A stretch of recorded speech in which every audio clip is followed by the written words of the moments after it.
जिथे 328 कहे जा रहे ने ਉਹਦੇ ਨਾਲੋਂ ਤਿਆਂ ਕੱਟ ਕੇ ਇੱਕ ਝੂਠ ਬੋਲ ਬੈਠੇ ਉਹ ਹੈਗੇ 3328 ਕਿ ਜੇ 7 ਮੈਂਬਰੀ ਕਮੇਟੀ ਉਹਨਾਂ ਦੇ ਪਿੱਛੇ 11 ਮੈਂਬਰੀ ਕਮੇਟੀ ਹੈ। ਜੇ 11 ਮੈਂਬਰੀ ਕਮੇਟੀ ਵੀ ਇਹ ਮੈਦਾਨ ਛੱਡ ਜੂਗੀ ਤੇ ਸਿੱਖ ਸੰਗਤਾਂ ਬੈਠੀਆਂ ਨੇ, ਅਸੀਂ ਡਟਾਂਗੇ, ਕੋਈ ਇੱਥੋਂ ਭੱਜੂਗਾ ਨਹੀਂ। ਇਹ ਖਖੜੀਆਂ ਨਹੀਂ ਹੋ ਸਕਦਾ ਕਿਉਂ ਗੁਰੂ ਹਰਗੋਬਿੰਦ ਸਾਹਿਬ ਮੇਰੀ ਪੀਰੀ ਦੇ ਮਾਲਕ ਦੇ ਅੱਗੇ ਅਰਦਾਸ ਕਰਕੇ ਤੁਰੇ ਸੀ। ਪਰ ਇਹ ਇੱਕ ਕਿਰਤੀ ਸਿੱਖ ਹਨ ਜਿਹੜੇ ਇਹਨਾਂ ਦੇ ਆਣ ਕੇ ਦਰਵਾਜ਼ੇ ਗਾੜੀ ਇਹਨਾਂ ਨੂੰ ਲਲਕਾਰ ਰਹੇ ਨੇ ਕਿ ਦੋਸ਼ੀ ਤੁਸੀਂ ਜੇ, ਤੁਹਾਡੇ ਤੇ FIR ਦਰਜ ਕਰਵਾ ਕੇ ਉੱਠਾਂਗੇ। ਅਸੀਂ ਕੋਈ ਸਪੀਕਰ ਸਾਡੇ ਵੱਲੋਂ ਭਾਵੇਂ 4 ਦੇ ਉਹ 8 ਲਾ ਦੇਣ, ਪਰ ਸਾਡੀਆਂ ਜਿਹੜੀਆਂ ਉਹ ਮੰਗਾਂ ਨੇ ਉਹ ਹੈਗੀਆਂ ਵਾ ਸ੍ਰੀ ਗੁਰੂ ਗ੍ਰੰਥ ਸਾਹਿਬ ਜੀ ਦੇ ਜਿਹੜੇ ਦੋਸ਼ੀ ਹਨ ਉਹਨਾਂ ਦੇ ਉੱਪਰ ਪਰਚਾ ਦਰਜ ਕੀਤਾ ਜਾਵੇ। ਮੇਨ ਜਿਹੜਾ ਦੋਸ਼ੀ ਆ ਉਹ ਬਾਦਲ ਪਰਿਵਾਰ ਠਹਿਰਾਇਆ ਗਿਆ ਵਾ। 7 ਮੈਂਬਰੀ ਕਮੇਟੀ ਚੋਂ ਕਿਹੜਾ ਬੰਦਾ ਹੈ ਜਿਹੜਾ ਸਭ ਤੋਂ ਜ਼ਿਆਦਾ ਚੌਧਰਪੁਣਾ ਵਿਖਾ ਰਿਹਾ? 14 ਸਤੰਬਰ ਦਾ ਜ਼ਿਕਰ ਆਉਂਦਾ ਜੀ, ਉਸ ਦਿਨ ਜਿੱਦਣ ਅਸੀਂ ਬੈਠੇ ਹਾਂ ਜੀ ਸਾਰੇ ਸ਼ੁਰੂਆਤ ਹੋਈ ਹੈ, ਉਸ ਦਿਨ ਇੱਕ ਗੋਲੀਆਂ ਦਾ ਜ਼ਿਕਰ ਆਉਂਦਾ ਸੀ ਕਿ ਜਿਹੜਾ ਇੱਥੋਂ ਭੱਜੇਗਾ ਉਹ ਹਿੱਕ 'ਚ ਗੋਲੀ ਖਾਏਗਾ। ਉਹ ਗੋਲੀ ਕਿਹੜੀ ਸੀਗੀ? ਉਹ ਕੋਈ ਵੈਸੇ ਡਾਕਟਰੀ ਗੋਲੀ ਦੀ ਗੱਲ ਕਰ ਰਹੇ ਕਿ ਜਾਂ ਉਹਨੇ ਇਹ ਗੱਲ ਕਹੀ ਸੀ ਮੈਨੂੰ ਵੀ ਅਸੀਂ ਜੇ ਪਿੱਛੇ ਭੱਜੇ ਤੇ ਗੋਲੀਆਂ ਮਾਰਾਂਗੇ, ਤੇ ਮੈਂ ਕਿਹਾ ਵੀ ਅਸੀਂ ਖਾਣ ਨੂੰ ਤਿਆਰ ਹਾਂ। ਜਿਹੜੇ 7 ਮੈਂਬਰੀ ਆ ਇਹਨਾਂ ਦਾ ਇਕਜੁੱਟ ਵਾ। ਕੋਈ ਜਿਹੜੇ ਬਾਹਰਲੇ ਲੋਕ ਆਣ ਕੇ ਕਰਦੇ ਕਹਿੰਦੇ ਆ, ਕੋਈ ਫੋਨ ਤੇ ਸਾਨੂੰ ਕਹਿੰਦਾ, ਕੋਈ ਕਿਸੇ ਨੂੰ ਕਹਿੰਦਾ। ਇਹ ਜਿਹੜੇ ਕੁਝ ਲੋਕ ਨੇ ਜਿਹੜੇ ਸਾਡੇ ਮੋਰਚੇ ਨੂੰ ਫੇਲ ਕਰਨਾ ਚਾਹੁੰਦੇ ਨੇ, ਵਿਰੋਧੀ ਧਿਰ। 7 ਮੈਂਬਰਾਂ ਨੇ ਅਰਦਾਸ ਜੇ ਉੱਥੇ ਕੀਤੀ ਆ ਟਾਰੀ ਸਾਹਿਬ, ਜੇ ਉਹ ਅਰਦਾਸ ਤੋਂ ਮੈਂਬਰ ਭੱਜਦੇ ਆ ਤੇ ਗੁਰੂ ਦੇ ਭਗੌੜੇ ਹੋਣੇ ਆ। ਜਿਹੜੇ ਭੱਜਣਗੇ, ਜਿਹੜੇ ਸੇ 7 ਮੈਂਬਰੀ ਭੱਜਦੇ, ਜਿਹੜੇ 11 ਮੈਂਬਰੀ ਭੱਜਦੇ ਆ, ਉਹਨਾਂ ਨੂੰ ਫਿਰ ਰੋਕੂ ਕੌਣ? ਉਹਨਾਂ ਨੂੰ ਦੱਸੋ ਕੌਣ ਵੀ ਤੁਸੀਂ ਬੈਠੇ ਕਿਉਂ ਸੀ? ਕਿਉਂਕਿ ਉਹਨਾਂ ਨੇ ਵਾਅਦਾ ਕੀਤਾ ਸਾਡੇ ਨਾਲ ਕਿ ਇੱਥੋਂ ਲਾਸ਼ਾਂ ਤੇ ਸਾਡੀਆਂ ਜਾਣਗੇ, ਜਿੰਦੇ ਜੀ ਨਹੀਂ ਜਾਵਾਂਗੇ। ਪਾਟੋਧਾਰ ਤੇ ਖਖੜੀਆਂ ਤੇ ਜੋ ਲੋਕਾਂ ਨੂੰ ਲੱਗ ਰਿਹਾ ਜਾਂ ਜਿੰਨੇ ਖਬਰਾਂ ਪੜ੍ਹ ਕੇ ਜਿਹਨੂੰ ਲੱਗਾ ਹੋਏਗਾ ਕਿ ਬਰਗਾੜੀ ਵਾਲਾ ਹਸ਼ਰ ਹੋਣ ਵਾਲਾ ਹੈ, ਉਹ ਕਹਿੰਦਾ ਕਿ 2 ਫਾੜ ਹੋ ਗਏ ਨੇ। ਇਹ ਸੱਚਾਈ ਜਾਣਨ ਵਾਸਤੇ ਸੰਗਤ ਇੱਥੇ ਆਣ ਕੇ ਬੈਠੇ, ਬਹਿ ਕੇ ਇੱਥੇ ਮੋਰਚੇ ਦੇ ਵਿੱਚ ਆਣ ਕੇ ਨਿਰੰਤਰ ਰਾਤ ਦਿਨ ਹਾਜ਼ਰੀਆਂ ਭਰੇ, ਸਾਥ ਦੇਵੇ, ਫੇਰ ਪਤਾ ਚੱਲੂਗਾ ਕਿ ਇਹ ਮੋਰਚਾ ਬਰਗਾੜੀ ਵਾਲਾ ਜਾਂ ਪਾਟੋ ਧੜੀ ਵਾਲਾ ਕੋਈ ਕੰਮ ਨਹੀਂ ਗੇ। ਸਾਡੇ ਆਪੋ ਆਪਣੇ ਰੰਜੇਵੇਂ ਆ। ਬੁੱਤਾਂ ਵਾਲੇ ਮਸਲੇ ਦੇ ਵਿੱਚ ਮੈਂ ਰਾਤ ਦਿਨ ਨਿਰੰਤਰ ਉੱਥੇ ਸੇਵਾ ਕੀਤੀ ਸੀਗੀ। ਹੁਣ ਮੇਰੇ ਘਰੇ ਵੀ ਥੋੜੀ ਜਿਹੀ ਪ੍ਰੋਬਲਮ, ਮੈਨੂੰ ਸ਼ਾਮ ਨੂੰ ਜਾਣਾ ਪੈਂਦਾ ਵਾ।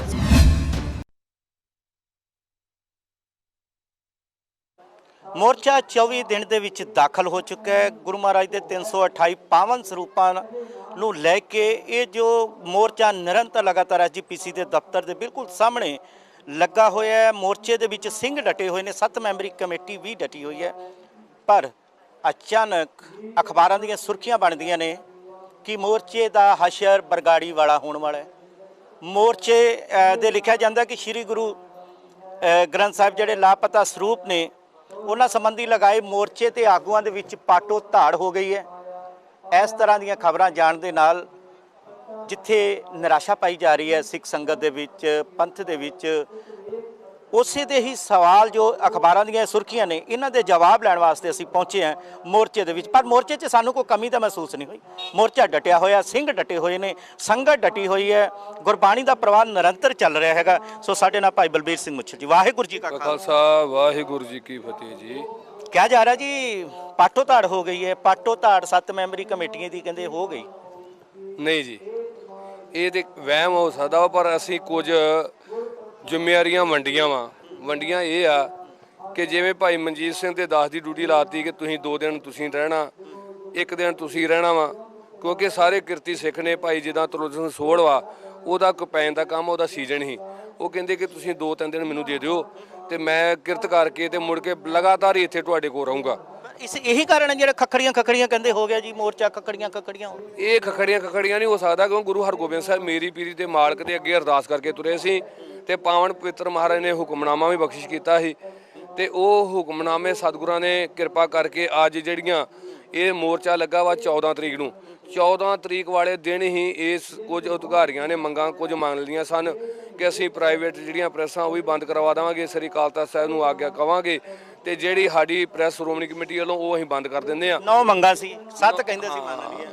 7 ਮੰਗਾਂ ਮੰਨ ਲਈਆਂ ਸਨ, ਪਰ ਗੱਲੀ ਬਾਤੀ ਅਸੀਂ ਰਿਟਨ ਉਹਨਾਂ ਦੇ ਕੋਲੋਂ ਲੈਣਾ ਸੀ, ਪਰ ਜਿਹੜੀ FIR ਦਰਜ ਵਾਸਤੇ ਅਸੀਂ ਕਹਿ ਰਹੇ ਸੀ ਉਹ ਕਰਨ ਨੂੰ ਤਿਆਰ ਨਹੀਂ ਸੀ। ਅੱਛਾ, ਇਹ ਜੋ ਗੱਲ ਜ਼ਿਆਦਾ ਚੱਲ ਰਹੀ ਹੈ ਨਾ, ਉਹ ਚੱਲ ਰਹੀ ਹੈ ਕਿ ਭਾਈ ਸੁਰਜੀਤ ਸਿੰਘ ਖੋਸੇ ਆ ਜਿਹੜੇ, ਉਹਨਾਂ ਵੱਲੋਂ ਜਿੱਦਣ ਤਾਲਾ ਲਾਇਆ ਗਿਆ ਨਾ ਉਹ ਤਾਲੇ ਤੋਂ ਹੀ ਕਹਿੰਦੇ ਸਾਰਾ ਪੰਗਾ ਪੈ ਗਿਆ, ਤਾਲੇ ਤੋਂ ਹੀ ਕਹਿੰਦੇ ਪਾਟੋ ਤਾੜ ਹੋ ਗਏ, ਖੱਖੜੀਆਂ ਦਾ ਮਾਹੌਲ ਕਹਿੰਦੇ ਉਦੋਂ ਚੱਲ ਪਿਆ ਸੀ। ਜੀ ਜਿਹੜਾ ਤਾਲਾ ਲਾਇਆ ਗਿਆ ਵਾ, ਅਸੀਂ ਹੈਗੇ ਆ 7 ਮੈਂਬਰੀ ਕਮੇਟੀ। ਅਸੀਂ ਕੋਈ ਵੀ ਕਾਰਜ ਕੰਮ ਕਰਨਾ ਵਾ ਤੇ 7 ਮੈਂਬਰ ਸਲਾਹ ਦੇ ਨਾਲ ਕਰਾਂਗੇ। ਅਸੀਂ ਇੱਥੇ ਨਹੀਂ ਤੇ ਮਗਰੋਂ ਸੁਖਜੀਤ ਸਿੰਘ ਖੋਸਿਆ ਹੋਣਾ ਜੇ ਤਾਲਾ ਲਾ ਦਿੱਤਾ, ਅਸੀਂ ਉਹਦਾ ਇਤਰਾਜ਼ ਨਹੀਂ ਕਿਉਂ ਕੀਤਾ, ਅਸੀਂ ਕੋਈ ਇਤਰਾਜ਼ ਨਹੀਂ ਕੀਤਾ। ਤਾਲਾ ਲਾਉਣ ਦਾ ਫਾਇਦਾ ਕੀ ਹੋਇਆ ਤੇ ਨੁਕਸਾਨ ਕੀ ਹੋਇਆ? ਜੀ ਫਾਇਦਾ ਇਹ ਹੋਇਆ ਵਾ ਕਿ ਇਹਨਾਂ ਨੂੰ ਪ੍ਰਸ਼ਾਸਨ ਨੂੰ ਇੱਕ ਦੱਸ ਦਿੱਤਾ ਕਿ ਜੇਕਰ ਅਸੀਂ ਇਹਨਾਂ ਦੇ ਦਰਵਾਜ਼ੇ ਨੂੰ, ਇਹਨਾਂ ਦੇ ਬੂਹੇ ਗਾੜੀ ਆਣ ਕੇ ਤਾਲਾ ਲਾ ਸਕਦੇ ਹਾਂ, ਕਿਉਂਕਿ ਇੱਥੇ ਸਾਰੇ ਕਾਰਸੇ ਵਾਲੇ ਬਾਬੇ ਤੇ ਦੂਜੇ ਵੀ ਆਣ ਕੇ ਇਹਨਾਂ ਦੇ ਗਾੜੀ ਆਣ ਕੇ ਝੁਕਦੀ ਆ। ਪਰ ਇਹ ਇੱਕ ਕਿਰਤੀ ਸਿੱਖ ਹਨ ਜਿਹੜੇ ਇਹਨਾਂ ਦੇ ਆਣ ਕੇ ਦਰਵਾਜ਼ੇ ਗਾੜੀ ਇਹਨਾਂ ਨੂੰ ਲਲਕਾਰ ਰਹੇ ਨੇ ਕਿ ਦੋਸ਼ੀ ਤੁਸੀਂ ਜੇ, ਤੁਹਾਡੇ ਤੇ FIR ਦਰਜ ਕਰਵਾ ਕੇ ਉਠਾਂਗੇ ਤੇ ਜਿਹੜੇ ਸਤਿਗੁਰਾਂ ਦਾ ਸਤਿਕਾਰ ਹੋਣਾ ਚਾਹੀਦਾ ਸੀ ਉਹ ਤੁਸੀਂ ਨਹੀਂ ਕਰਾਇਆ, ਉਹ ਅਸੀਂ ਕਰਕੇ ਦੱਸਾਂਗੇ। ਇੱਥੇ ਇਹ ਵੀ ਤੇ ਹੋ ਰਿਹਾ ਨਾ ਜੀ ਖੋਸਾ ਸਾਹਿਬ, ਜਦੋਂ ਤਾਲਾ ਲੱਗ ਗਿਆ ਉਦੋਂ ਕਹਿੰਦੇ ਨੇ ਕਿ ਉਸ ਤੋਂ ਬਾਅਦ ਜਿਹੜੇ ਸਪੀਕਰ ਸੀ ਜਿਨ੍ਹਾਂ ਦੇ ਵਿੱਚ ਬਹੁਤ ਤੇਜ਼ ਆਵਾਜ਼ ਦੇ ਨਾਲ ਜਿਹੜੀ ਸੀ ਗੁਰਬਾਣੀ ਗਾਇਨ ਹੁੰਦੀ ਸੀ, ਕਹਿੰਦੇ ਉਹ ਵੀ ਉਦੋਂ ਦੇ ਜਿਹੜੇ ਨੇ ਬੰਦ ਹੋਏ ਨੇ। ਇਹ ਜੀ ਵੇਖੋ ਜਿਹੜਾ ਸਪੀਕਰ ਕੋਈ ਫਾਇਦਾ ਤੇ ਹੋਇਆ ਨਾ? ਸਪੀਕਰ ਜਿਹੜੇ 4 ਲਾਏ ਗਏ ਸਨ, ਅਸੀਂ ਕੋਈ ਸਪੀਕਰ ਸਾਡੇ ਵੱਲੋਂ ਭਾਵੇਂ 4 ਦੇ ਉਹ 8 ਲਾ ਦੇਣ, ਪਰ ਸਾਡੀਆਂ ਜਿਹੜੀਆਂ ਉਹ ਮੰਗਾਂ ਨੇ ਉਹ ਹੈਗੀਆਂ ਵਾ ਸ੍ਰੀ ਗੁਰੂ ਗ੍ਰੰਥ ਸਾਹਿਬ ਜੀ ਦੇ ਜਿਹੜੇ ਦੋਸ਼ੀ ਹਨ ਉਹਨਾਂ ਦੇ ਉੱਪਰ ਪਰਚਾ ਦਰਜ ਕੀਤਾ ਜਾਵੇ। ਜਿੱਥੇ 328 ਕਹੇ ਜਾ ਰਹੇ ਨੇ ਉਹਦੇ ਨਾਲੋਂ ਤਿਆਂ ਕੱਟ ਕੇ ਇੱਕ ਝੂਠ ਬੋਲ ਬੈਠੇ, ਉਹ ਹੈਗੇ ਆ 3328। ਇਹਦੇ ਵਿੱਚ ਜਿਹੜੀ ਰਿਪੋਰਟ ਜਨਤਕ ਹੋ ਰਹੀ ਆ, ਐਡਵੋਕੇਟ ਨੇ ਮੈਨੂੰ ਭੇਜੀ ਆ ਰਿਪੋਰਟ, ਉਹਦੇ ਵਿੱਚ ਮੇਨ ਜਿਹੜਾ ਦੋਸ਼ੀ ਆ ਉਹ ਬਾਦਲ ਪਰਿਵਾਰ ਠਹਿਰਾਇਆ ਗਿਆ ਵਾ। ਤੇ ਉਹ ਹੁਣ ਕਿਉਂਕਿ ਵੱਡੇ ਮਗਰਮੱਛ ਨੂੰ, ਵੱਡੇ ਅਹੁਦੇਦਾਰਾਂ ਨੂੰ ਇੱਥੇ ਜਿਹੜੀ ਅੱਜ ਕਾਨੂੰਨੀ ਕਾਰਵਾਈ ਕਰਾਉਣ ਵਾਸਤੇ ਕੀ ਲੋੜ ਪੈਣੀ ਆ ਕਿ ਜਿੰਨੀਆਂ ਵੀ ਪੰਜਾਬ ਦੀਆਂ ਸੰਪਰਦਾਵਾਂ ਨੇ ਜਾਂ ਨਿਹੰਗ ਜਥੇਬੰਦੀਆਂ ਵਾ, ਉਹ ਹੁਣ ਆਪਣੇ ਡੇਰਿਆਂ ਨੂੰ ਕੁਝ ਦੇਣ ਵਾਸਤੇ ਹੋਰ ਕਿਸੇ ਨੂੰ ਸੇਵਾ ਦੇ ਕੇ ਇਸ ਮੋਰਚੇ ਵਿੱਚ ਆ ਜਾਣਗੇ। 7 ਮੈਂਬਰੀ ਕਮੇਟੀ ਦੇ ਵਿੱਚੋਂ ਭਾਈ ਮੁੱਛਲ ਜੀ ਉਹ ਕਿਹੜੇ ਮੈਂਬਰ ਨੇ ਜਿਹੜੇ ਅੰਦਰ ਖਾਤੇ SGPC ਨਾਲ ਹੱਥ ਮਿਲਾ ਰਹੇ ਨੇ, ਅੰਦਰ ਖਾਤੇ SGPC ਦੇ ਖਾਸ ਬਣ ਗਏ ਨੇ? ਨਹੀਂ, ਜਿਹੜੇ 7 ਮੈਂਬਰ ਉਹ ਤੇ ਬਿਲਕੁਲ ਉਹਨਾਂ ਨਾਲ ਨਹੀਂ ਗੱਲ ਕਰਕੇ ਖੁਸ਼, ਜਿਹੜੇ 7 ਮੈਂਬਰੀ ਆ। ਕਿਹੜੇ ਨੇ? ਇਹਦਾ ਮਤਲਬ ਕੁਝ ਤੇ ਹੈਗੇ ਨੇ ਜਿਹੜੇ SGPC ਦੇ ਵਿੱਚ ਵਿਚੋਲੀ ਉਦਾਂ ਵਾ ਜਿਨ੍ਹਾਂ ਨਾਲ ਸੰਪਰਕ ਵਾ, ਉਹ ਹੈਗੇ ਆ ਸਾਈਡ ਦੇ ਉੱਤੇ ਰਹਿ ਕੇ ਜਿਹੜੇ ਸੇਵਾ ਕਰ ਰਹੇ ਹੋਣਗੇ, ਉਹ ਗੱਲ ਕਰਦੇ ਆ। ਉਹਨਾਂ ਨੂੰ ਕਹਿੰਦਾ ਤੁਸੀਂ ਜਾ ਕੇ ਗੱਲ ਕਰਿਓ ਤੇ ਸਾਨੂੰ ਦੱਸ ਦਿਓ ਗੱਲ ਕੀ ਆ, ਉਹ ਜਾਂਦੇ ਉਹ ਗੱਲ ਕਰਕੇ ਆ ਜਾਂਦੇ ਆ। ਭਾਈ ਸੁਖਜੀਤ ਸਿੰਘ ਖੋਸਾ ਹੁਣ ਉਹਨਾਂ ਦੀ ਹਾਲਤ ਕੀ ਆ? ਉਹ ਵਾਪਸ ਮੋਰਚੇ 'ਚ ਆ ਰਹੇ ਨੇ, ਆਉਣਗੇ ਕਿ ਜਾਂ ਜਿੱਦਾਂ ਖੱਖੜੀਆਂ ਵਾਲਾ ਕੰਮ ਸੀ ਉਹਦੀ ਸਟਾਰਟਿੰਗ ਹੋ ਗਈ ਆ, ਪਾਟੋ ਤਾੜ ਹੋ ਗਈ?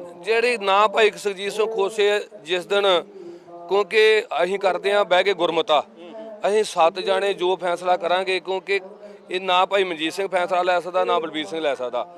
ਇਹ ਆ ਕਿ ਸੰਗਤ ਦਾ ਸੰਜੋਗ ਲੈ ਕੇ ਵੱਡੇ ਇਕੱਠ ਵਿੱਚ ਵੱਡਾ ਰੂਪ ਉਤਾਰ ਕੇ ਇਹ ਅਸੀਂ ਬੈਠੇ ਆ ਤੇ ਇਥੋਂ ਜਾਣਾ ਨਹੀਂ ਆ ਜਿੰਨੇ ਚਿਰ FIR ਦਰਜ ਨਹੀਂ ਹੁੰਦੀ। ਤੇ ਪਾਵਨ ਸਤਿਗੁਰਾਂ ਦੇ ਸਤਿਕਾਰ ਵਾਸਤੇ ਵੀ ਅਸੀਂ ਗੱਲ ਕੀਤੀ ਤੇ ਉਹ ਵੀ ਕਰਾ ਕੇ ਜਾਵਾਂਗੇ। 14 ਸਤੰਬਰ ਨੂੰ ਜੀ ਜਦੋਂ ਮੋਰਚੇ ਦੀ ਆਰੰਭਤਾ ਹੁੰਦੀ ਹੈ, ਇੱਥੇ ਬੈਠਦੇ ਅਸੀਂ ਸਾਰੇ ਜਣੇ, 14 ਸਤੰਬਰ ਦਾ ਜ਼ਿਕਰ ਆਉਂਦਾ ਜੀ। ਉਸ ਦਿਨ ਜਿੱਦਣ ਅਸੀਂ ਬੈਠੇ ਹਾਂ ਜੀ ਸਾਰੇ, ਸ਼ੁਰੂਆਤ ਹੋਈ ਹੈ, ਉਦੋਂ ਇੱਕ ਗੋਲੀਆਂ ਦਾ ਜ਼ਿਕਰ ਆਉਂਦਾ ਸੀ ਕਿ ਜਿਹੜਾ ਇੱਥੋਂ ਭੱਜੇਗਾ ਉਹ ਹਿੱਕ 'ਚ ਗੋਲੀ ਖਾਏਗਾ। ਉਹ ਗੋਲੀ ਕਿਹੜੀ ਸੀਗੀ? ਉਹ ਕੋਈ ਵੈਸੇ ਡਾਕਟਰੀ ਗੋਲੀ ਦੀ ਗੱਲ ਕਰ ਰਹੇ ਕਿ ਜਾਂ ਉਹ ਜਿਹੜੀ ਗੋਲੀ ਦੀ ਗੱਲ ਕਰ ਰਹੀ ਆ, ਕਿਉਂਕਿ ਉਹਨਾਂ ਦੇ ਕੋਲ ਪਿਸਤੌਲ ਹੀ, ਜਿਹੜੇ ਕਹਿ ਰਹੇ ਸੀ ਕਿ ਆਪਣੀ ਇੱਕ 'ਚ ਗੋਲੀ ਮਾਰਾਂਗੇ, ਪਰ ਉਹਨਾਂ ਨੂੰ ਉਹ ਦਿਨ ਚੇਤੇ ਭੁੱਲ ਗਿਆ ਵਾ। ਪਤਾ ਨਹੀਂ ਕਿਵੇਂ ਉਹ ਉਦੋਂ ਗੱਲ ਕਰ ਲੈਂਦੇ ਨੇ ਤੇ ਮੁੜ ਕੇ ਚੇਤਾ ਭੁੱਲ ਜਾਂਦਾ ਵਾ। ਹੁਣ ਆਪਣੇ ਅਸੀਂ ਚਾਹੁੰਦੇ ਹਾਂ ਕਿ ਇਦਾਂ ਦੀਆਂ ਗੱਲਾਂ ਕਹਿਣ ਦੇ ਨਾਲੋਂ ਗੋਲੀ ਉਹਨਾਂ ਨੂੰ ਮਾਰੀ ਜਿਹੜੇ ਦੋਸ਼ੀ ਪਰ ਜਿਨ੍ਹਾਂ ਨੇ ਗੱਲ ਕਹੀ ਆ ਉਹਨਾਂ ਨੂੰ ਸ਼ਾਇਦ ਚੇਤਾ ਨਹੀਂ ਹੈ ਕਿ ਕੈਮਰੇ ਦੇ ਵਿੱਚ ਸਾਰਾ ਕੁਝ ਰਿਕਾਰਡ ਹੈ। ਜੇ ਭੱਜੋਗੇ ਤੇ ਉਹ ਗੋਲੀਆਂ ਦਾ ਤੁਹਾਨੂੰ ਹਿਸਾਬ ਦੇਣਾ ਪੈਣਾ ਕਿ ਰਬੜ ਵਾਲੀਆਂ ਹੀ, ਖਾਣ ਵਾਲੀਆਂ ਹੀ, ਟੌਫੀਆਂ ਸੀ, ਕਿਹੜੀਆਂ ਗੋਲੀਆਂ ਦਾ ਜ਼ਿਕਰ ਕੀਤਾ ਤੁਸੀਂ? ਠੀਕ ਹੈ ਜੀ, ਹਾਂ ਬਿਲਕੁਲ ਇਹ ਦੱਸਣਾ ਪੈਣਾ ਨਾ। ਇਹ ਖੇਡਣ ਵਾਲੀਆਂ ਗੋਲੀਆਂ ਦੀ ਗੱਲ ਜੇ ਕੀਤੀ ਆ ਤੇ ਪੰਥ ਨੂੰ ਉਹ ਜਵਾਬ ਵੀ ਦੇਣਗੇ, ਕਿਉਂਕਿ ਅਸੀਂ ਗੋਲੀਆਂ ਮਾਰਨ ਵਾਸਤੇ ਵੀ ਆਏ ਆ ਤੇ ਜੇਕਰ ਸਾਨੂੰ ਖਾਣੀਆਂ ਬਾਅਦ ਵਿੱਚ ਪੈਣਗੀਆਂ ਤੇ ਖਾਵਾਂਗੇ ਜੀ। ਬਿਲਕੁਲ 7 ਮੈਂਬਰੀ ਕਮੇਟੀ ਦੀ ਹਾਲਤ ਕੀ ਹੈ ਜੀ? ਇਸ ਵੇਲੇ ਪਤਲੀ ਹੋ ਚੁੱਕੀ ਹੈ, ਪਾਟੋ ਤਾੜ ਹੋ ਚੁੱਕੀ ਹੈ। ਇਸ ਵੇਲੇ ਮੇਨ ਜਿਹੜੀ ਗੱਲ ਹੈ ਉਹ ਦੱਸਦੇ ਪਏ ਨੇ ਚੌਧਰ ਦੀ ਹੈ, ਚੌਧਰ ਦੀ ਭੁੱਖ ਬੜੀ ਆ ਗਈ ਹੈ। ਉਹ ਚੌਧਰ ਦੀ ਵੈਸੇ ਮੈਨੂੰ ਇੱਕ ਗੱਲ ਦੱਸੋ, 7 ਮੈਂਬਰੀ ਕਮੇਟੀ ਚੋਂ ਕਿਹੜਾ ਬੰਦਾ ਹੈ ਜਿਹੜਾ ਸਭ ਤੋਂ ਜ਼ਿਆਦਾ ਚੌਧਰਪੁਣਾ ਵਿਖਾ ਰਿਹਾ? ਕਾਰਨ ਇਹ ਆ ਕਿ ਜਿਹੜਾ ਕੋਈ ਆਣ ਕੇ ਸਟੇਜ ਸੰਭਾਲ ਲੈਂਦਾ, ਦੂਜਾ ਬੰਦਾ ਆਂਦਾ ਜਦੋਂ ਵੀ ਆਉਂਦਾ ਇਹ ਸਟੇਜ ਦੀ ਸੇਵਾ ਲੈਂਦਾ। ਇਦਾਂ ਦੀਆਂ ਗੱਲਾਂ ਤੋਂ ਜਿਹੜਾ ਅਸੀਂ ਆ ਕੁਝ ਬਾਹਰਲੇ ਲੋਕ ਕਰਦੇ ਆ, ਜਿਹੜੇ 7 ਮੈਂਬਰੀ ਆ ਇਹਨਾਂ ਦਾ ਇਕਜੁੱਟ ਵਾ। ਕੋਈ ਜਿਹੜੇ ਬਾਹਰਲੇ ਲੋਕ ਆਣ ਕੇ ਕਰਦੇ ਕਹਿੰਦੇ ਆ, ਕੋਈ ਫੋਨ ਤੇ ਸਾਨੂੰ ਕਹਿੰਦਾ, ਕੋਈ ਕਿਸੇ ਨੂੰ ਕਹਿੰਦਾ। ਮਤਲਬ ਜੋ ਮੀਡੀਆ ਦੇ ਵਿੱਚ ਜ਼ਿਕਰ ਆਇਆ ਜੀ ਉਹ 'ਚ ਸੱਚਾਈ ਤਾਂ ਹੈਗੀ ਨਾ? ਕਿਤੇ ਹਾਂਜੀ ਸੱਚਾਈ ਤਾਂ ਹੈਗੀ। ਸੱਚਾਈ ਜਿਹੜੀ ਗੱਲ ਆਉਂਦੀ ਆ ਕੁਝ ਨਾ ਕੁਝ ਥੋੜੀ ਕੁ ਹੁੰਦੀ ਆ। ਵਿੱਚ ਲਿਖਿਆ ਸ਼ਰਤ ਨਾਮ ਨਾ ਛਾਪਣ ਦੀ ਸ਼ਰਤ ਦੇ ਵਿੱਚ, ਯਾਨੀ ਕਿ ਤੁਹਾਡੇ ਵਰਗੇ ਕੋਈ ਸੱਜਣ ਹੋਣਗੇ ਜਿਹੜੇ ਕਹਿੰਦੇ ਹੋਣਗੇ ਸੱਜਣਾ ਨਾ ਲਿਖੀ, ਆਹ ਗੱਲਾਂ ਹੋਈਆਂ। ਕਾਰਨ ਇਹ ਬਣਿਆ ਵਾ ਕਿ ਸਾਰਾ ਤੇ ਲੂਣ ਗੁੱਝਦਾ ਨਹੀਂ ਆ, ਕੁਝ ਨਾ ਕੁਝ ਆਟਾ ਤੇ ਹੁੰਦਾ ਹੀ ਆ। ਕਾਰਨ ਇਹ ਬਣਿਆ ਕਿ ਜਿਹੜੀਆਂ ਅੱਜ ਗੱਲਾਂ ਉੱਠ ਰਹੀਆਂ ਵਾ, ਇਹ ਗੱਲਾਂ ਨੂੰ ਅਸੀਂ ਪਰੇ ਛੱਡ ਕੇ ਆ ਤੇ ਪਤਾ ਉਦੋਂ ਲੱਗਣਾ ਵਾ ਕਿਉਂਕਿ ਮੋਰਚੇ ਦੀ ਸਫਲਤਾ ਮਿਲ ਰਹੀ ਆ। ਜਿਹੜੀ ਰਿਪੋਰਟ ਸ਼੍ਰੋਮਣੀ ਕਮੇਟੀ ਜਨਤਕ ਨਹੀਂ ਸੀ ਕਰ ਰਹੀ, ਉਹ ਅੱਜ ਜਨਤਕ ਕਰਤੀ ਉਹਨਾਂ ਨੇ। ਇਹ ਸਾਰੀ ਮੋਰਚੇ ਨੂੰ ਰੂਪਰੇਖਾ ਜਿਹੜੀ ਆ ਸਾਰੀ ਇਕਜੁੱਟ ਦੀ ਆ ਤੇ ਗਾਂ ਜਿਹੜੇ ਅਗਲੇ ਫੈਸਲੇ ਆ। ਅੱਛਾ, ਬਰਗਾੜੀ ਵਾਲਾ ਤਾਂ ਨਹੀਂ ਹੋਏਗਾ? ਇੱਕ ਵਾਰੀ ਸੰਗਤ ਨੂੰ ਜ਼ਰੂਰ ਦੱਸ ਦਿਓ, ਬਿਲਕੁਲ ਕਲੀਅਰ ਦੱਸ ਦਿਓ। ਨਹੀਂ, ਉਦੋਂ ਵੀ 6 ਮਹੀਨੇ ਪਹਿਲਾਂ ਜੋ ਲਫ਼ਜ਼ ਤੁਸੀਂ ਕਹਿ ਰਹੇ ਹੋ ਨਾ, ਬਿਲਕੁਲ ਨਹੀਂ ਹੋਏਗਾ, ਆਰ ਪਾਰ ਦੀ ਲੜਾਈ ਹੋਏਗੀ, ਨਤੀਜਾ ਲੈ ਕੇ ਉੱਠਾਂਗੇ, ਇਹੋ ਗੱਲਾਂ ਹੁੰਦੀਆਂ ਸੀ ਉੱਥੇ। ਕਾਰਨ ਇਹ ਬਣਿਆ ਕਿ ਨਾ ਅਸੀਂ ਕਿਹਾ ਕਿਸੇ ਨੂੰ ਮਾਇਆ ਦੇ ਕੇ ਜਾਓ, ਇੱਥੇ ਕੋਈ ਪਾਣੀ ਦੀ ਸੇਵਾ ਕਰ ਜਾਵੇ। ਲੜਾਈ ਹੁੰਦੀ ਆ ਮਾਇਆ ਕਿ ਉਹਨੇ ਬਲਬੀਰ ਸੋਹਣੇ ਪਾਲੀ ਆ, ਮਨਜੀਤ ਸੋਹਣੇ ਪਾਲੀ ਆ, ਖੋਸੇ ਨੇ ਪਾਲੀ ਆ, ਉਹ ਅਸੀਂ ਪਹਿਲਾਂ ਹੀ ਗੁਰੂ ਰਾਮਦਾਸ ਨੇ ਹਾਂ ਸ਼ਹਿਰ ਬਰਗਾੜੀ ਵਾਲਾ ਹੋਏਗਾ ਕਿ ਨਹੀਂ ਹੋਏਗਾ? ਨਹੀਂ ਗੁਰੂ ਰਾਮਦਾਸ। ਭਾਈ ਮਨਜੀਤ ਸਿੰਘ ਜੀ, ਗੱਲ ਫਿਰ ਤੁਹਾਡੇ ਨਾਲ ਵੀ ਕਰਨੀ ਬਣਦੀ ਹੈ ਇਸ ਵੇਲੇ, ਕਿਉਂਕਿ ਤੁਸੀਂ ਵੀ 7 ਮੈਂਬਰੀ ਕਮੇਟੀ ਦੇ ਵਿੱਚ ਮੈਂਬਰ ਹੋ। ਹਾਲਾਤ ਜੋ ਮੌਜੂਦਾ ਨੇ, ਖੱਖੜੀਆਂ ਵਾਲਾ ਤਾਂ ਕੰਮ ਹੈਗਾ, ਔਰ ਕਿਤੇ ਨਾ ਕਿਤੇ ਆ ਵੇਖੋ ਗੱਲਾਂ ਬਾਤਾਂ ਜੋ ਗੱਲ ਨਿਕਲ ਆਉਂਦੀ ਹੈ, ਕਿਤੇ ਨਾ ਕਿਤੇ ਕਮੀ ਹੈਗੀ ਹੈ। ਹੁਣ ਉਹ ਕਮੀ ਕਿਹੜੀ ਮੰਨਦੇ ਹੋ? ਕਮੀ ਕੋਈ ਨਹੀਂ ਜੀ। ਇਹ ਜਿਹੜੇ ਕੁਝ ਲੋਕ ਨੇ ਜਿਹੜੇ ਸਾਡੇ ਮੋਰਚੇ ਨੂੰ ਫੇਲ ਕਰਨਾ ਚਾਹੁੰਦੇ ਨੇ, ਵਿਰੋਧੀ ਧਿਰ। ਮੈਂ ਤੇ ਹੁਣ ਵੀ ਸਵੇਰੇ ਵੀ ਸੁਰਜੀਤ ਸਿੰਘ ਖੋਸਾ ਜੀ ਕੋ ਹੋ ਗਿਆ ਵਾਂ, ਕੋਈ ਵੀ ਐਵੇਂ ਦੀ ਗੱਲ ਨਹੀਂ ਗੀ, ਕੋਈ ਖੱਖੜੀਆਂ ਵਾਲੀ ਗੱਲ ਨਹੀਂ ਆ। ਇੱਥੇ ਮੋਰਚਾ ਜਿਹੜਾ ਨਾ 7 ਮੈਂਬਰਾਂ ਨੇ ਅਰਦਾਸ ਜੇ ਉੱਥੇ ਕੀਤੀ ਆ ਟਾਰੀ ਸਾਹਿਬ, ਜੇ ਉਹ ਅਰਦਾਸ ਤੋਂ ਮੈਂਬਰ ਭਜਦੇ ਆ ਤੇ ਗੁਰੂ ਦੇ ਭਗੌੜੇ ਹੋਣੇ ਆ। ਬਿਲਕੁਲ ਮੋਰਚਾ ਚੜ੍ਹਦੀ ਗੱਲਾਂ ਚੱਲਣਾ ਤੇ ਜਿਹੜੀਆਂ ਗੱਲਾਂ ਲੈ ਕੇ ਜਿਹੜੇ ਇੱਥੇ ਜ਼ਬਾਨ ਕੀਤੀ ਸੀ ਉਹ ਗੇਟ ਦੇ ਸਾਹਮਣੇ ਐਸਜੀਪੀਸੀ ਵਾਲੇ ਦਫ਼ਤਰ ਦੇ ਸਾਹਮਣੇ ਵੀ ਜਿਹੜਾ ਭੱਜੂਗਾ ਉਹਦੇ ਵਾਸਤੇ ਕੁਝ ਗੋਲੀਆਂ ਗਾਲੀਆਂ ਦੀ ਵੀ ਗੱਲ ਕੀਤੀ ਉਹ ਸੀ। ਇਦਾਂ ਸੀ ਜੀ, ਅਸੀਂ ਜਦੋਂ ਇਹ ਮੋਰਚੇ ਦੀ ਗੱਲ ਕਰ ਰਹੇ ਸੀ ਨਾ, ਮੇਰੇ ਪਿੰਡ ਦਾ ਫੌਜੀ ਇੱਕ, ਉਹ ਕਹਿੰਦਾ ਯਾਰ ਬੰਦੂਕ ਕਰ ਲਈ ਸਾਫ? ਹਾਂ, ਬੰਦੂਕ, ਗੋਲੀਆਂ ਵੀ ਲੈਂਦੀ, ਸਭ ਕੁਝ ਉਹਦੇ ਕੋਲ ਆ। ਉਹ ਕਹਿੰਦਾ ਮਨਜੀਤ ਸਿੰਘ ਜੀ ਵੀ ਜਿਹੜੇ ਮੋਰਚੇ ਆ ਨਾ, ਉਹਨਾਂ ਤੋਂ ਸੰਗਤਾਂ ਦਾ ਵਿਸ਼ਵਾਸ ਬੜਾ ਉੱਠ ਗਿਆ ਤੇ ਯਾਰ ਅਸੀਂ ਤੁਰਨਾ ਨਹੀਂ। ਮੈਂ ਯਾਰ ਵਿਸ਼ਵਾਸ ਕਰੋ ਤੁਸੀਂ, ਆਪਾਂ ਇਹ ਜਿਹੜਾ ਮੋਰਚਾ ਗੁਰੂ ਸਾਹਿਬ ਦਾ ਲਾਇਆ ਵਾ, ਇਹਨੂੰ ਸਫਲਤਾ ਦੇ ਵੇਲੇ ਹੋਣਾ ਵਾ। ਉਹਨੇ ਇਹ ਗੱਲ ਕਹੀ ਸੀ ਮੈਨੂੰ ਵੀ ਅਸੀਂ ਜੇ ਪਿੱਛੇ ਭੱਜੇ ਤੇ ਗੋਲੀਆਂ ਮਾਰਾਂਗੇ, ਤੇ ਮੈਂ ਕਿਹਾ ਵੀ ਅਸੀਂ ਖਾਣ ਨੂੰ ਤਿਆਰ ਆ। ਕੀ ਬਾਤ ਹੈ। ਇਹ ਮਤਲਬ ਸੰਗਤ ਦਾ ਤੁਹਾਨੂੰ ਹੁਣ ਪਤਾ ਲੱਗ ਗਿਆ ਕਿ ਹੁਣ ਨਹੀਂ ਬਖਸ਼ਣ ਵਾਲੀ ਸੰਗਤ, ਵੀ ਜਿਨ੍ਹਾਂ ਨੇ ਗੱਲਾਂ ਕਰਕੇ ਜੇ ਕੋ ਭੱਜਿਆ, ਹੁਣ ਸੰਗਤ ਨੇ ਨਹੀਂ ਭੱਜਣ ਦੇਣਾ ਲੱਗਦਾ। ਸੰਗਤ ਤੇ ਵੇਖੋ, ਸੰਗਤ ਵੀ ਗੁਰੂ ਦਾ ਰੂਪ ਆ, ਪਰ ਗੁਰੂ ਨੇ ਨਹੀਂ ਬਖਸ਼ਣਾ ਸਾਨੂੰ ਜੇ ਅਸੀਂ ਭੱਜੇ ਤੇ। ਸੱਤਾਂ ਦੇ ਵਿੱਚੋਂ ਜੇ ਕੋਈ ਵੇਖੋ ਇੱਥੇ ਸਿਆਸਤ ਕਰ ਰਿਹਾ ਹੋਵੇ, ਚਾਹੇ ਚੌਧਰ ਕਰ ਰਿਹਾ ਹੋਵੇ, ਉਹ ਗੁਰੂ ਰਾਮਦਾਸ। 7 ਮੈਂਬਰਾਂ ਦੇ ਵਿੱਚੋਂ ਕਿਹੜਾ ਮੈਂਬਰ ਹੈ ਜਿਹਨੂੰ ਲੱਗਦਾ ਹੈ ਕਿ ਉਹ ਇੱਥੋਂ ਕੋਈ ਰਾਜਨੀਤਿਕ ਫਾਇਦਾ ਲੈਣ ਦੀ ਕੋਸ਼ਿਸ਼ ਕਰੇ? ਵੇਖੋ ਜੀ, ਮੈਨੂੰ ਅਜੇ ਕੋਈ ਇਹੋ ਜਿਹਾ ਮਹਿਸੂਸ ਨਹੀਂ ਹੋਇਆ ਵੀ ਜਿਹੜਾ ਕੋਈ ਰਾਜਨੀਤਿਕ ਫਾਇਦਾ ਲੈਂਦਾ ਹੋਵੇ। ਬਾਕੀ ਜਦੋਂ 7 ਮੈਂਬਰ, ਅਸੀਂ ਹਰ ਗੱਲ ਮੱਖੂ ਸਾਹਿਬ ਨਹੀਂ ਆ ਰਹੇ ਅੱਜ ਕੱਲ, ਦੇਖ ਰਹੇ ਹੋ? ਵੇਖੋ ਜੀ, ਉਹ ਸੰਗਤ ਦੇ ਵਿੱਚ ਉਹਦਾ ਟਾਈਮ ਲੱਗ ਜੂਗਾ, ਆ ਜਾਏਗਾ, ਫਿਰ ਕੋਈ ਗੱਲ ਨਹੀਂ, ਅੱਗੇ ਆਇਆ ਹੀ ਆ। ਸੰਗਤ ਕੋਈ ਆ ਵੀ ਰਹੀ ਆ। ਹੁਣ ਸਾਡੀ, ਮੇਰਾ ਤੇ ਬਲਵੀਰ ਸਿੰਘ ਦੀ ਜ਼ਿਆਦਾ ਹਾਜ਼ਰੀ ਆ, ਕਈਆਂ ਦੇ ਰੁਝੇਵੇਂ ਜ਼ਿਆਦੇ ਅੱਜ ਤਾਂ। ਮਤਲਬ ਇਹਦੇ ਵਿੱਚ ਨਾ ਜ਼ਿਕਰ ਇਹੀ ਆ ਰਿਹਾ ਕਿ ਮੱਖੂ ਸਾਹਿਬ ਕਿੱਥੇ ਚਲੇ ਗਏ, ਯਾਨੀ ਕਿ 7 'ਚ ਉਹ 6 ਮੈਂਬਰ ਕਹਿ ਰਹੇ ਨੇ। ਉਹ ਨਹੀਂ ਜੀ, ਮੱਖੂ ਸਾਹਿਬ ਮੈਂਬਰ ਨਹੀਂ ਗਏ, ਉਹ ਸੰਗਤ ਰੂਪੀ ਹੈ। ਅੱਛਾ, ਹਾਂਜੀ, ਸੰਗਤ ਰੂਪੀ ਹੈ ਜਿਹੜੇ ਹੁਣ ਉਹ ਉਹਨਾਂ ਦਾ ਜਦੋਂ ਟਾਈਮ ਹੋਵੇ ਆ ਜੇ, ਕੋਈ ਉਹਨਾਂ ਦੀ ਪਾਬੰਦੀ ਨਹੀਂ ਗੀ। ਹਾਂ, ਚੜ੍ਹਦੀ ਕਲਾ ਨਾ ਵਾ ਕੋਈ। ਵੇਖੋ, ਅਸੀਂ ਜੇ ਸੱਤਾ ਦੇ ਵਿੱਚੋਂ ਭੱਜਾਂਗੇ ਤੇ ਉਹ ਟਾਰੀ ਸਾਹਿਬ ਕੀਤੀ ਹੋਈ ਅਰਦਾਸ ਗੁਰੂ ਤੋਂ ਭਗੌੜੇ ਹੋਣਾ ਅਸੀਂ, ਜੇ ਅਸੀਂ ਕੋਈ ਸਿਆਸਤ ਖੇਡਦੇ ਹੋਏ ਸੱਤਾ ਦੇ ਵਿੱਚੋਂ। ਪਰ ਯਾਦ ਰੱਖਿਓ ਫੌਜੀ ਸਾਹਿਬ ਹੋਣਾ ਦੀ ਵੀ ਗੱਲ, ਵੀ ਜਿਹੜੇ ਫੌਜੀ ਸਾਹਿਬ ਹੋਣਾ ਨੇ ਕਹਿੰਦੇ ਸ਼ਸਤਰ ਬਸਤਰ ਜਿਹੜੇ ਨੇ ਤਿਆਰ ਕੀਤੇ ਨੇ, ਉਹ ਵੀ ਯਾਦ ਰੱਖਣੇ ਪੈਣੇ ਤੁਹਾਨੂੰ। ਸਾਨੂੰ ਨਹੀਂ, ਉਹਨਾਂ ਨੂੰ ਰੱਖਣੇ ਪੈਣੇ ਆ। ਨਹੀਂ, 7 ਮੈਂਬਰੀ ਜਾਣਾ ਉਹ ਅੱਛਾ, ਉਹਨਾਂ ਨੂੰ ਚਾਹੀਦਾ ਵਾ ਕਿ ਸਾਡੇ ਮਗਰ ਰੱਖਣ ਠੋਕ ਕੇ ਸਾਨੂੰ, ਜੇ ਅਸੀਂ ਭਜਦੇ ਆਂ ਤੇ। ਠੀਕ ਹੈ ਜੀ। ਭੈਣ ਜੀ, ਵਾਹਿਗੁਰੂ ਜੀ ਕਾ ਖਾਲਸਾ। ਵਾਹਿਗੁਰੂ ਜੀ ਕਾ ਖਾਲਸਾ, ਵਾਹਿਗੁਰੂ ਜੀ ਕੀ ਫਤਿਹ ਵੀਰ ਜੀ। ਭੈਣ ਜੀ, ਸਭ ਤੋਂ ਪਹਿਲਾਂ ਆਪਣਾ ਨਾਮ ਸੰਗਤ ਨੂੰ ਜ਼ਰੂਰ ਹਾਂਜੀ, ਮੇਰਾ ਨਾਮ ਮਨਿੰਦਰ ਕੌਰ ਆ ਜੀ। ਜਥੇਬੰਦੀ ਦਾ ਨਾਮ? ਹਾਂਜੀ, ਜਥੇਬੰਦੀ ਧੰਨ ਸ਼੍ਰੀ ਗੁਰੂ ਗ੍ਰੰਥ ਸਤਿਕਾਰ ਕਮੇਟੀ ਹੈ ਜੀ। ਨਿਰੰਤਰ 24 ਦਿਨ ਤੋਂ ਹਾਜ਼ਰੀ ਭਰ ਰਹੇ ਨੇ ਇਸ ਮੋਰਚੇ ਦੇ ਵਿੱਚ, ਇੱਥੋਂ ਦੀਆਂ ਸੇਵਾਵਾਂ ਕਰ ਰਹੇ ਨੇ ਬੀਬੀ ਜੀ, ਔਰ ਅਸੀਂ ਇਹਨਾਂ ਕੋਲੋਂ ਜ਼ਰੂਰ ਜਾਣਨਾ ਚਾਹਾਂਗੇ। ਵੈਸੇ ਬੀਬੀ ਜੀ, ਅਕਸਰ ਅਸੀਂ ਦੇਖਨੇ, ਮੇਰਾ ਸਵਾਲ ਹੁੰਦਾ ਅਕਸਰ ਲੋਕਾਂ ਨੂੰ, ਜਦੋਂ ਗੁਰੂ ਮਹਾਰਾਜ ਜੀ ਦੇ ਪਾਵਨ ਅੰਮ੍ਰਿਤ ਜਿਹੜੇ ਨੇ ਉਹਨਾਂ ਨੂੰ ਛਕੀਦਾ, ਜਦੋਂ ਪਾਵਨ ਅੰਮ੍ਰਿਤ ਛਕਦੇ ਆਪਾਂ ਤਾਂ ਦੁਨੀਆ ਲਈ ਮਿਸਾਲ ਬਣਦੇ ਆ। ਔਰ ਮੈਨੂੰ ਇਸ ਗੱਲ ਦੇ ਉੱਤੇ ਯਕੀਨ, ਅੰਗਰੇਜ਼ਾਂ ਦੇ ਸਮੇਂ ਦੇ ਵਿੱਚ ਅਗਰ ਕੋਈ ਸਿੰਘ ਗਵਾਹੀ ਦੇ ਦਿੰਦਾ ਹੁੰਦਾ ਸੀ ਨਾ, ਤੇ ਕਹਿੰਦੇ ਸੀ ਇਹ ਗੁਰੂ ਦਾ ਸਿੰਘ ਹੈ, ਇਹ ਸੱਚੀ ਗਵਾਹੀ ਹੈ, ਉਹਨੂੰ ਕੋਈ ਝੁਠਲਾਉਂਦਾ ਨਹੀਂ ਸੀ ਹੁੰਦਾ। ਸੋ ਮੇਰੀ ਇਸ ਵੇਲੇ ਗੁਰਸਿੱਖ ਬੀਬੀਆਂ ਦੇ ਨਾਲ ਗੱਲ ਹੋ ਰਹੀ ਹੈ, ਤਾਂ ਮੈਂ ਆਪ ਕੋਲੋਂ ਜਾਣਨਾ ਚਾਹੂੰਗਾ ਕਿ ਇਹ ਜੋ ਪਿੱਛੇ 24 ਦਿਨ ਹੋਏ ਨੇ, ਇਸ ਮੋਰਚੇ ਦੀ ਹਕੀਕਤ ਕੀ ਹੈ? ਇਸ ਮੋਰਚੇ ਦੀ ਹਕੀਕਤ ਵੇਖੋ ਜੀ, ਅਸਲੀਅਤ ਤੇ ਜਿਵੇਂ ਵੀਰ ਜੀ ਹੁਣਾਂ ਤੁਹਾਨੂੰ ਦੱਸਿਆ ਕਿ ਅਸੀਂ ਅਰਦਾਸ ਕਰਕੇ ਤੁਸੀਂ ਦੱਸੋ, ਵੀਰ ਜੀ ਹੋਣਾ ਦੀ ਛੱਡ ਦਿਓ ਗੱਲ। ਮੈਨੂੰ ਵੀ ਪੂਰਾ ਵਿਸ਼ਵਾਸ ਹੈ ਜੀ ਬੜਗਾੜੀ ਵਾਲਾ ਹਾਲ ਨਹੀਂ ਹੋਊਗਾ। ਮੈਂ ਸਿੱਖ ਸੰਗਤਾਂ ਨੂੰ ਇਹੋ ਅਪੀਲ ਕਰਨਾ ਚਾਹੁੰਦੀ ਆ ਕਿ ਜੇ 7 ਮੈਂਬਰੀ ਕਮੇਟੀ ਉਹਨਾਂ ਦੇ ਪਿੱਛੇ 11 ਮੈਂਬਰੀ ਕਮੇਟੀ ਹੈ, ਜੇ 11 ਮੈਂਬਰੀ ਕਮੇਟੀ ਵੀ ਇਹ ਮੈਦਾਨ ਛੱਡ ਜੂਗੀ ਤੇ ਸਿੱਖ ਸੰਗਤਾਂ ਬੈਠੀਆਂ ਨੇ, ਅਸੀਂ ਡਟਾਂਗੇ, ਕੋਈ ਇੱਥੋਂ ਭੱਜੂਗਾ ਨਹੀਂ। ਜਿਹੜੇ ਭੱਜਣਗੇ, ਜਿਹੜੇ ਸੇ 7 ਮੈਂਬਰੀ ਭੱਜਦੇ, ਜਿਹੜੇ 11 ਮੈਂਬਰੀ ਭੱਜਦੇ ਆ, ਉਹਨਾਂ ਨੂੰ ਫਿਰ ਰੋਕੂ ਕੌਣ? ਉਹਨਾਂ ਨੂੰ ਦੱਸੋ ਕੌਣ ਵੀ ਤੁਸੀਂ ਬੈਠੇ ਕਿਉਂ ਸੀ? ਪਿੱਠ ਕਿਹਨੂੰ ਵਿਖਾਈ? ਉਹਨਾਂ ਨੂੰ ਗੁਰੂ ਸਾਹਿਬ ਰੋਕੂਗੇ, ਗੁਰੂ ਖਾਲਸਾ ਰੋਕੂਗਾ, ਗੁਰੂ ਖਾਲਸਾ ਪੰਥ ਰੋਕੂਗਾ। ਅਸੀਂ ਰੋਕਾਂਗੇ ਕਿ ਕਿੱਥੇ ਚੱਲੇ ਜੀ ਹੁਣ, ਕਿਉਂਕਿ ਉਹਨਾਂ ਨੇ ਵਾਅਦਾ ਕੀਤਾ ਸਾਡੇ ਨਾਲ ਕਿ ਇੱਥੋਂ ਲਾਸ਼ਾਂ ਤੇ ਸਾਡੀਆਂ ਜਾਣਗੇ, ਜਿੰਦੇ ਜੀ ਨਹੀਂ ਜਾਵਾਂਗੇ।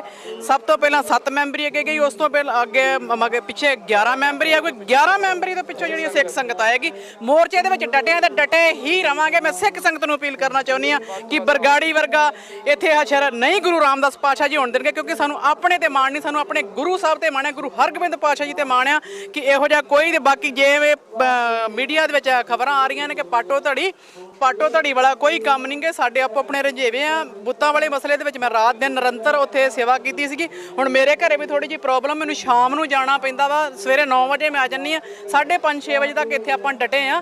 ਇਹੋ ਜੀ ਕੋਈ ਗੱਲ ਨਹੀਂ। ਭਾਈ ਸੁਰਜੀਤ ਸਿੰਘ ਖੋਸਾ ਜਿਹੜੇ ਨੇ ਜਾਂ ਹੋਰ ਕੁਝ ਜਿਹੜੇ ਸਿੰਘ ਨੇ ਅੱਗੇ ਆਏ ਹੋਏ ਨੇ, ਜੇਕਰ ਉਹ ਕੋਈ ਕੰਮ ਕਰਨਾ ਚਾਹੁੰਦੇ, ਕੋਈ ਦਲੇਰੀ ਕਰਨਾ ਚਾਹੁੰਦੇ ਨੇ, ਕੋਈ ਕਿਸੇ ਨੂੰ ਦਿਖਾਣਾ ਚਾਹੁੰਦੇ ਕਿ ਕੌਮ ਪੰਥ ਅਜੇ ਜਿਉਂਦਾ ਹੈ, ਅਗਰ ਕੋਈ ਕਦਮ ਚੱਕਦੇ ਨੇ ਤਾਂ ਉਹਨਾਂ ਦੇ ਕਦਮਾਂ ਨੂੰ ਪਿਛਾਂਹ ਨੂੰ ਕੋ ਖਿੱਚਿਆ ਜਾਂਦਾ ਵਾ, ਉਹਦਾ ਕੀ ਕਾਰਨ? ਨਹੀਂ ਜੀ, ਉਹਨਾਂ ਦੇ ਕਦਮਾਂ ਨੂੰ ਪਛਾਣ ਨਹੀਂ ਖਿੱਚਿਆ ਜਾਂਦਾ। ਇੱਥੇ ਇਹ ਵੀ ਅਰਦਾਸ ਹੋਈ ਸੀ ਕਿ ਅਸੀਂ ਸ਼ਾਂਤਮਈ ਤਰੀਕੇ ਦੇ ਨਾਲ ਹੀ ਇਸ ਮਾਰਚ ਦੇ ਵਿੱਚ ਅਸੀਂ ਬੈਠਾਂਗੇ, ਸਾਡੇ ਵੱਲੋਂ ਕਿਸੇ ਦੇ ਨਾਲ ਕੋਈ ਪਹਿਲ ਨਹੀਂ ਹੋਊਗੀ। ਤੇ ਇਸੇ ਕਰਕੇ ਭਾਈ ਸੁਖਜੀਤ ਸਿੰਘ ਹੁਣਾਂ ਨੇ ਕਹਿੰਦੇ ਕਿ ਜਿਹੜੇ ਅਸੀਂ ਬਚਨ ਗੁਰੂ ਸਾਹਿਬ ਦੇ ਅੱਗੇ, ਜਿਹੜੇ ਉਹਨਾਂ ਦਾ ਸੁਭਾਅ ਥੋੜਾ ਜਿਹਾ ਗਰਮ ਆ, ਅਸੀਂ ਕਹਿੰਦੇ ਕਿ ਜਿਹੜੇ ਅਸੀਂ ਇਹਨਾਂ ਦੇ ਨਾਲ ਵਾਅਦਾ ਕੀਤਾ ਹੋਇਆ ਨਾ ਕਿ ਅਸੀਂ ਸ਼ਾਂਤਮਈ ਬੈਠਾਂਗੇ, ਤੁਹਾਡੇ ਵੱਲੋਂ ਹੀ ਪਹਿਲ ਹੋਊਗੀ, ਸਾਡੇ ਵੱਲੋਂ ਪਹਿਲ ਕਰਮੀ ਕੋਈ ਨਹੀਂ ਹੋਊਗੀ। ਇਸੇ ਕਰਕੇ ਹੀ ਭਾਈ ਸੁਖਜੀਤ ਸਿੰਘ ਨੂੰ ਅਸੀਂ ਬੇਨਤੀ ਕੀਤੀ ਹੈ ਕਿ ਆਪਾਂ ਸ਼ਾਂਤਮਈ ਤਰੀਕੇ ਦੇ ਨਾਲ ਹੀ ਇੱਥੇ ਬੈਠਣਾ ਹੈ। ਪਾਟੋ ਧਾੜ ਤੇ ਖੱਖੜੀਆਂ ਤੇ ਜੋ ਲੋਕਾਂ ਨੂੰ ਲੱਗ ਰਿਹਾ, ਜਾਂ ਜਿੰਨੇ ਖਬਰਾਂ ਪੜ੍ਹ ਕੇ ਜਿਹਨੂੰ ਲੱਗਾ ਹੋਏਗਾ ਕਿ ਬਰਗਾੜੀ ਵਾਲਾ ਹਸ਼ਰ ਹੋਣ ਵਾਲਾ ਹੈ, ਕੋਈ ਕਹਿੰਦਾ ਕਿ 2 ਪਾੜ ਹੋ ਗਏ ਨੇ, ਉਹਨਾਂ ਨੂੰ ਕੀ ਕਹਿੰਦੇ? ਵੇਖੋ ਜੀ, ਆਪੋ ਆਪਣੀ ਸੋਚ ਹੈ, 5 ਉਂਗਲਾਂ ਬਰਾਬਰ ਨਹੀਂ ਹੁੰਦੀਆਂ। ਹਰ ਇੱਕ ਬੰਦੇ ਨੇ ਆਪਣੇ ਮਾਈਂਡ ਦੇ ਨਾਲ ਆਪਣੀ ਜਿਸ ਤਰ੍ਹਾਂ ਦੀ ਉਹਦੀ ਸੋਚ ਹੈ, ਬੁੱਧੀ ਜਿੰਨੀ ਕਿ ਨੂੰ ਪ੍ਰਮਾਤਮਾ ਨੇ ਅਕਲਮਤ ਬਖਸ਼ੀ ਆ, ਉਹਨੇ ਓਨਾ ਕੁ ਹੀ ਸੋਚਣਾ ਆ। ਪਰ ਅਸੀਂ ਤੁਹਾਨੂੰ ਪਹਿਲਾਂ ਵੀ ਮੈਂ ਕਹਿ ਚੁੱਕੀ ਹਾਂ ਕਿ ਸਾਨੂੰ ਆਪਣੇ ਆਪ ਤੇ ਵਿਸ਼ਵਾਸ ਨਹੀਂ, ਸਾਨੂੰ ਗੁਰੂ ਸਾਹਿਬ ਤੇ ਵਿਸ਼ਵਾਸ ਹੈ। ਧੰਨ ਸ੍ਰੀ ਗੁਰੂ ਰਾਮਦਾਸ ਪਾਤਸ਼ਾਹ ਜੀ ਦੇ 6ਵੇਂ ਪਾਤਸ਼ਾਹ ਗੁਰੂ ਹਰਗੋਬਿੰਦ। ਸੱਚਾਈ ਜਾਣਨ ਵਾਸਤੇ ਸੰਗਤ ਕੀ ਕਰੇ? ਹਾਂਜੀ, ਸੱਚਾਈ ਜਾਣਨ ਵਾਸਤੇ ਸੰਗਤ ਇੱਥੇ ਆਣ ਕੇ ਬਹਿ ਕੇ ਇੱਥੇ ਮੋਰਚੇ ਦੇ ਵਿੱਚ ਆਣ ਕੇ ਨਿਰੰਤਰ ਰਾਤ ਦਿਨ ਹਾਜ਼ਰੀਆਂ ਭਰੇ, ਸਾਥ ਦੇਵੇ, ਫੇਰ ਪਤਾ ਚੱਲੂਗਾ ਕਿ ਇਹ ਮੋਰਚਾ ਬੜਗਾੜੀ ਵਾਲਾ ਜਾਂ ਕੀ। ਐਸਜੀਪੀਸੀ ਦੇ ਵਿੱਚ ਕੋਈ ਬੰਦਾ ਹੈ ਤੁਹਾਨੂੰ ਲੱਗਦਾ ਕਿ ਇਹ ਜਿਹੜੇ ਚੰਦ ਸਿੱਕੇ ਹੁੰਦੇ ਆ ਨੇ ਜੀ ਚਾਂਦੀ ਦੇ, ਇਹ ਬੜੇ ਬੜਿਆਂ ਦਾ ਇਮਾਨ ਡੁਲਾ ਦਿੰਦੇ ਨੇ, ਬੜੇ ਬੜਿਆਂ ਦੇ ਨਾ ਜਿਹੜੇ ਨਾ ਦਿਲ ਡੋਲ ਜਾਂਦੇ ਨੇ, ਮਾਇਆ ਦੇਖ ਕੇ, ਅਹੁਦੇ ਦੇਖ ਕੇ, ਲਾਲਚ ਦੇਖ ਕੇ। ਤੁਹਾਨੂੰ ਲੱਗਦਾ ਕਿ ਉਹ ਕੰਮ ਚੱਲ ਰਿਹਾ, ਨਿਰੰਤਰ ਜਾਰੀ ਹੈ? ਵੇਖੋ ਜੀ, ਉਹਨਾਂ ਨੇ ਆਪਣੀਆਂ ਕੋਚੀਆਂ ਚੱਲਣ ਦੀ ਕੋਸ਼ਿਸ਼ ਕਰਨੀ ਹੈ, ਪਰ ਅਸੀਂ ਗੁਰੂ ਸਾਹਿਬ ਦੇ ਅੱਗੇ ਮੈਂ ਤੇ ਇਹੀ ਅਰਦਾਸ ਕਰਾਂਗੇ ਕਿ ਸੱਚੇ ਪਾਤਸ਼ਾਹ, ਜਿਵੇਂ ਸੰਤ ਜਰਨੈਲ ਸਿੰਘ ਖਾਲਸਾ ਭਿੰਡਰਾਂਵਾਲੇ ਦੀ ਜ਼ਮੀਰ ਨੂੰ ਕੋਈ ਨਹੀਂ ਸੀ ਨਾ ਖਰੀਦ ਸਕਿਆ, ਤੇ ਸੰਤ ਜੀ ਤੁਸੀਂ ਆਪ ਹਾਜ਼ਰ ਹੋ ਜਾਓ, ਆਪਣੇ ਸਿੰਘਾਂ ਦੇ ਸਿਰ ਦੇ ਉੱਤੇ ਹੱਥ ਰੱਖਿਓ। ਇਹੋ ਜਿਹਾ ਕੰਮ ਕੋਈ ਨਾ ਹੋਣਾ ਹੀ ਆ। ਤੇ ਨਾ ਤੁਸੀਂ ਮੈਂਬਰਾਂ ਦੇ ਵਿੱਚੋਂ ਕਿਹੜਾ ਕਮਜ਼ੋਰ ਹੈ ਜੀ? 7 ਮੈਂਬਰ ਸਾਡੇ ਚੜ੍ਹਦੀ ਕਲਾ ਵਾਲੇ ਸਾਰੇ ਮੈਂਬਰ ਨਾ ਜੀ, ਸਾਡੇ ਸਾਰੇ 7 ਮੈਂਬਰ ਚੜ੍ਹਦੀ ਕਲਾ। 11 ਮੈਂਬਰ 11 ਮੈਂਬਰ ਜਿਹੜੀ ਸਾਡੀ ਉਹ ਤੋਂ ਵੀ ਜ਼ਿਆਦਾ ਚੜ੍ਹਦੀ ਕਲਾ ਵਾਲੀ, ਜਿਹੜੀ ਮਗਰ ਸਿੱਖ ਸੰਗਤ ਖਾਲਸਾ ਪੰਥ ਆ, ਉਹ ਉਸ ਤੋਂ ਵੀ ਜ਼ਿਆਦਾ ਚੜ੍ਹਦੀ ਕਲਾ ਵਾਲੀ। ਸੋ ਨਤੀਜੇ ਜਿਹੜੇ ਨੇ ਉਹ ਜ਼ਰੂਰ ਨਿਕਲਣਗੇ, ਲੜਾਈ ਆਰ ਪਾਰ ਦੀ ਹੈ। ਸੋ ਜਿਨ੍ਹਾਂ ਲੋਕਾਂ ਨੂੰ ਲੱਗਦਾ ਕਿ ਇਹ ਮੋਰਚਾ ਖੱਖੜੀਆਂ ਹੋ ਗਿਆ, ਜਾਂ ਜਿਹੜੇ ਨੇਤਾ ਇੱਥੋਂ ਦੇ ਜਿਹੜੇ ਨੇ ਪਾਟੋ ਤਾੜ ਹੋ ਚੁੱਕੀ ਹੈ, ਸੋ ਉਹਨਾਂ ਨੂੰ ਭੁਲੇਖਾ ਜ਼ਰੂਰ ਲੱਗ ਸਕਦਾ। ਪਰ ਇੱਕ ਗੱਲ ਮੈਂ ਜ਼ਰੂਰ ਪੁੱਛਾਂ, ਇਹ ਜੋ ਖਬਰਾਂ ਛਪ ਰਹੀਆਂ ਨੇ, ਇਹ 'ਚ ਤੁਹਾਡਾ ਪੱਖ ਲਿਆ ਗਿਆ ਜੀ ਕਿਸੇ ਕੋਲ? ਨਹੀਂ ਜੀ, ਕਿਸੇ ਨੇ ਕੋਈ ਸਾਡਾ ਪੱਖ ਨਹੀਂ ਲਿਆ। ਸਾਡੇ ਰਹਿੰਦੀਆਂ ਨੇ, ਛਪਦੀਆਂ ਰਹਿਣੀਆਂ ਨੇ ਮੇਰੇ ਵੀਰ। ਇਸ ਖਬਰਾਂ ਤੋਂ ਸਾਨੂੰ ਕੁਝ ਨਹੀਂ, ਸਾਨੂੰ ਤੇ ਬਾਪੂ ਤੇ ਵਿਸ਼ਵਾਸ ਆ। ਤੇ ਜਿਹੜੇ ਸਾਡੇ ਬੰਦੇ ਮੈਂਬਰ ਅੱਗੇ 7 ਮੈਂਬਰੀ ਕਮੇਟੀ 11 ਮੈਂਬਰੀ ਕਮੇਟੀ ਲੱਗੀ ਹੋਈ ਆ, ਸਾਨੂੰ ਉਹਨਾਂ ਦੇ ਦਿਲੋਂ ਤਾਂ ਆਪਣੇ ਤੋਂ ਜ਼ਿਆਦਾ ਵਿਸ਼ਵਾਸ ਆ। ਸੱਚਾਈ ਜਾਣਨੀ ਹੈ ਤਾਂ ਮੋਰਚੇ ਤੇ ਆਓ, ਔਰ ਇੱਥੇ ਮੋਰਚੇ ਦੇ ਉੱਤੇ ਆਣ ਕੇ ਤੁਸੀਂ ਆਪ ਦੇਖੋ, 7 ਦੇ 7 ਮੈਂਬਰਾਂ ਨਾਲ ਮਿਲ ਕੇ ਵਿਚਾਰ ਕਰ ਸਕਦੇ ਹੋ। ਵਿਚਾਰ ਕਰਨ ਤੋਂ ਬਾਅਦ ਨਤੀਜਾ ਤੁਸੀਂ ਸੰਗਤ ਜੀ ਆਪ ਕੱਢੋ। ਤੁਹਾਡੇ ਕੋਲ ਬਹੁਤ ਤਰ੍ਹਾਂ ਦੇ ਜਿਹੜੇ ਲੋਕ ਨੇ, ਜੱਜ ਨੇ ਜਿਹੜੇ, ਉਹ ਪਹੁੰਚਣਗੇ, ਜਿਨ੍ਹਾਂ ਨੇ ਇਸ ਸਾਰੇ ਮਾਮਲੇ ਦਾ ਪੈਰਵਾਈ ਕਰਕੇ ਨਤੀਜੇ ਤੁਹਾਨੂੰ ਸੁਣਾਉਣੇ ਨੇ। ਸੋ ਉਮੀਦ ਹੈਗੀ ਹੈ ਕਿ ਜੋ ਪਾਟੋ ਧਾੜ ਵਾਲੀ ਗੱਲ ਸੀ, ਖੱਖੜੀਆਂ ਵਾਲੀ ਗੱਲ ਸੀ, ਉਹ 'ਚ ਅਜੇ ਫਿਲਹਾਲ ਸੱਚਾਈ ਨਹੀਂ ਲੱਗ ਰਹੀ। ਪਰ ਜੇ ਕਿਤੇ ਸੱਚਾਈ ਹੋਈ ਵੀ ਤਾਂ ਮੀਡੀਆ ਤੁਹਾਡੇ ਸਾਹਮਣੇ ਲੈ ਕੇ ਜ਼ਰੂਰ ਆਏਗਾ, ਔਰ ਬੇਪਰਦਾ ਕਰੇਗਾ ਉਹਨਾਂ ਲੋਕਾਂ ਨੂੰ ਜਿਹੜੇ ਲੋਕ ਇਸ ਸਾਜ਼ਿਸ਼ 'ਚ ਸ਼ਾਮਲ ਨੇ।